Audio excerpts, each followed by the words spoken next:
उत्तर घुमसर एवं दक्षिण घुमसर वनांचल दिनकू दिन वृद्धि पाइबारे लागिछि जंगली जीवों दौरात्म्य।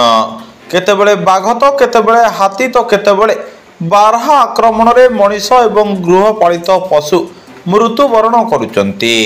जंगली जीव खाद्य अन्वेषण रे ग्रामांचल को आसुचंती एवं जनजीवन सहित फसल एवं घर द्वार नष्ट करुचंती।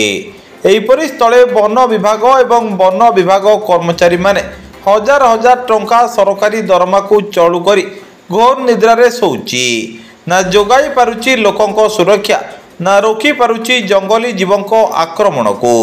आज पुणी घटी जाइछि एक अभावनीय घटना। उत्तर घुमसर वनखंड मुजागढ़ रेंजर बालाटून निकटरे हाथी आक्रमण रे जने युवकर मृत्यु होइछि। मृत युवक हेले सेही ग्रामर दयानिधि नायकों पुओ विक्रम नायक बयस 40 वर्ष बोली सूचना मिली। सूचना अनुजाई विक्रम घर भितर शोइथिबा बेले विलंबित रातिरे एक दंता हाथी आक्रमण करने सहित घर जोकाड़ी आनिबा सहित दली पकाइथिले।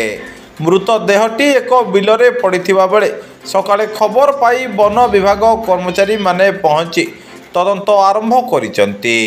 वर्तमान चाषीर फसल अमल करिवार समय एही समय दंता हाथी लोलुप दृष्टि धान फसल उपरे पड़ुछि। तेणु एठी देखिबाकू बाकी रहिला किपरि वन विभाग सुरक्षा जोगाइब चाषी एवं चाष को। भंजनगर सुमनांजलि त्रिपाठी रिपोर्ट सूर्यास्त न्यूज।